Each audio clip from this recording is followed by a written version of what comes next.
Got a knack for being discreet-like? There's money to be made, long as you keep your nose clean.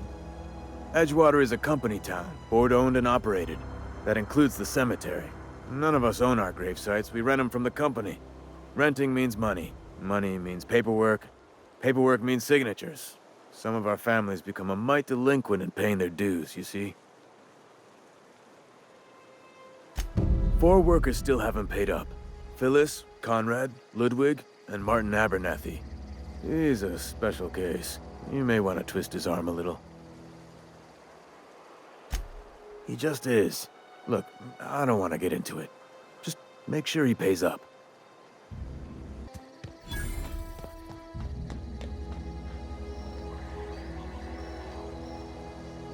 Thank the law. I've been requisitioning backup for months. Guess the boss finally came to his senses. You ever swung a truncheon? Let me see your rifling stance. I want to make sure you're up to snuff.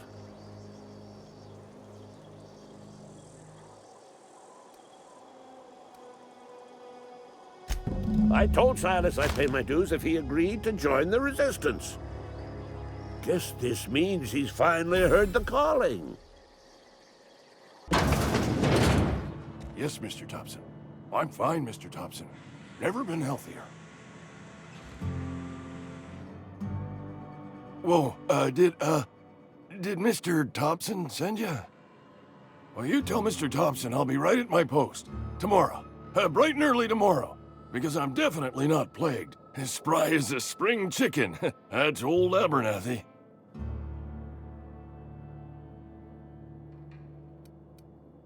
You some sort of wandering alienist?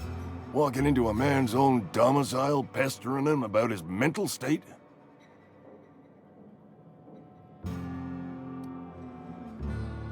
Silas knows, doesn't he? That's why he sent you. That's why he wants me to pay up. He knows.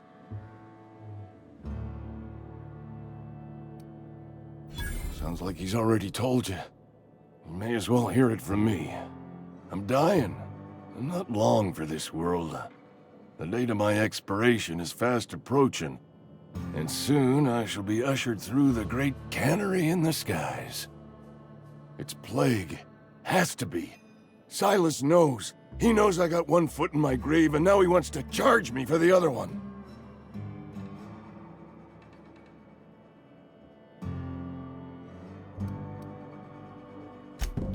I'll pay your fees. I don't want any trouble from Silas. But if you could see a way to freelancing for me, I could really use the help. Please don't touch anything. Your hands are probably crawling with germs. Physical hygiene recapitulates moral hygiene. Cleanliness is next to lawfulness.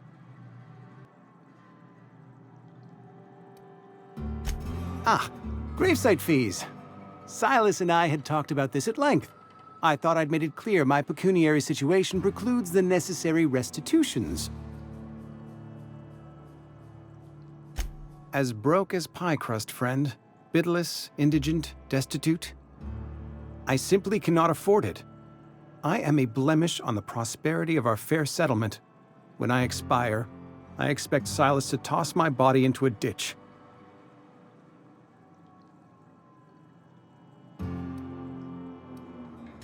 Thank you, no. I despise the cereals. Tell Silas I can't afford to pay, and that I fully expect to have my medical rights revoked for this dereliction. With my apologies. Some time ago, I fell ill with the plague. By the grace of the law, and through my own hard work, I'd proven worthy of treatment. Frankly, I don't imagine I'll earn that right a second time. The barber work hasn't been profitable, you see. I've had to keep this old place running with my own savings. Not a bad idea. But I'd need some kind of collateral. My pair of lucky clippers! No, that won't do. Your idea intrigues me, but I'm afraid I don't have anything to give Silas. I'm open to suggestions. Conrad's barbershop is a yawning pit that swallows his every bit. I keep telling him he should cut a few corners, skimp out on the disinfectant. You gotta put the squeeze on Conrad. Find some dirt on him. Maybe check his back room.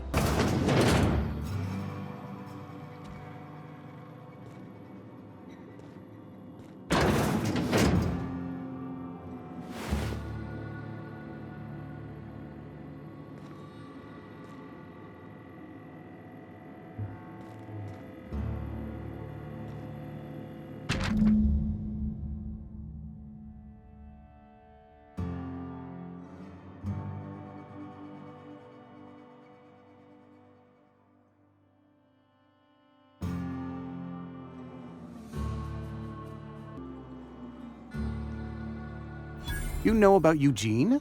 How? You were probably poking around my things. I really shouldn't leave my letters sitting out in the open. Then, you know Phyllis suggested selling off Eugene's gold teeth. I didn't approve of the idea then, and I don't approve of it now. Eugene's golden teeth were a family heirloom, representing 3 generations of poor dental hygiene. He took them to his grave. More than a few.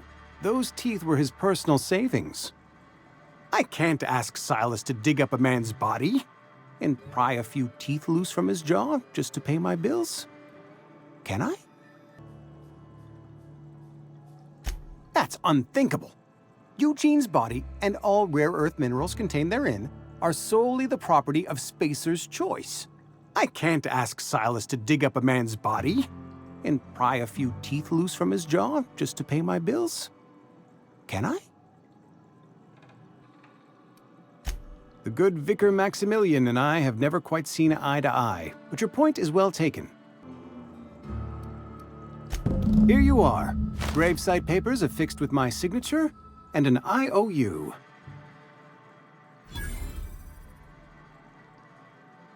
Eugene was not a suicide.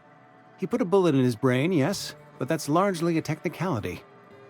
I was the one who prepared Eugene's body for interment. I discovered symptoms of the plague on his corpse, and I discovered medicine in his pocket. Lots of medicine.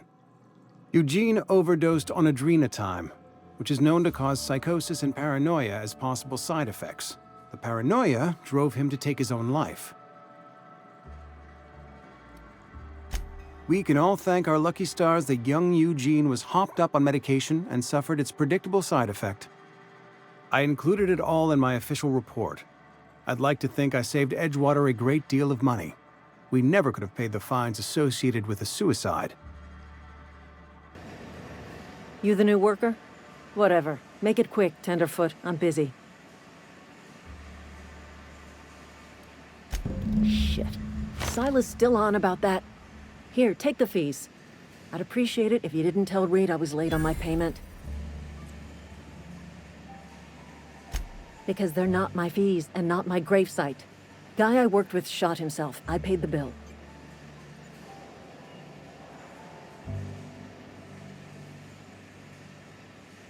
I could do without the sarcasm.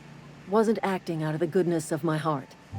Law requires delinquent gravesite fees to be paid by the deceased party's closest living relative, which meant me.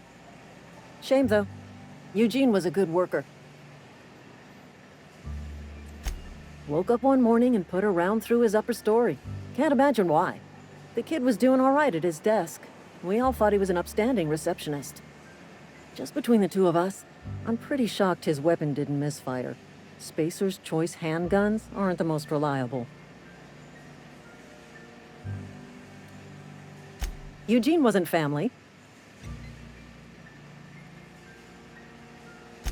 Yeah, I was the closest living person relative to his body at time of death. I'm the one who found him, you see, so I pay the fines. Suicide's a crime. The legal term is irreparable damage to company property. What Eugene did to himself was vandalism.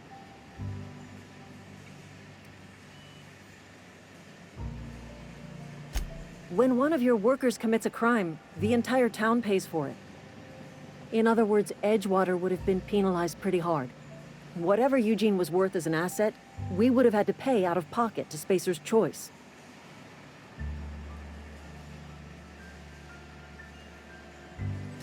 Well, excuse you. I'll have you know, Eugene was an asset to us all. May his atoms be commended to the law. All I know is Silas asked me for Eugene's gravesite fees, which means he was approved for burial, which means his papers went through, which means the town's in the clear. I'm just glad to put this whole ugly affair behind me. Eugene can rest his bones in peace, and the rest of us can get on with our own lives. Yeah? What about him?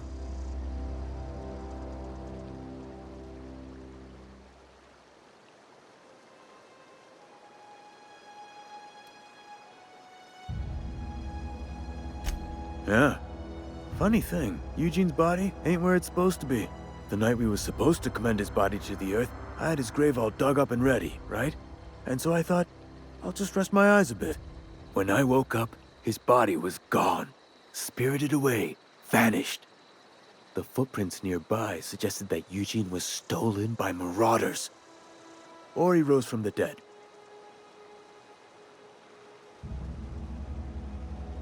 Let me know if you find anything. You run into any trouble? Reliable work from a freelancer. That's gonna take some getting used to.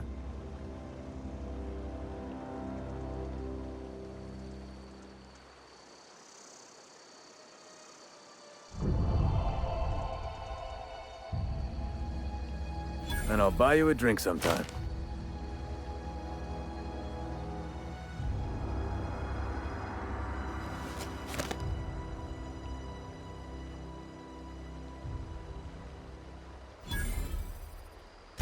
Oh, suppose you've earned it.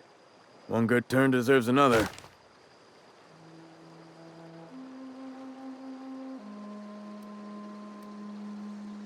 Abernathy was sick? With the plague? That's disgusting. I shook hands with the guy.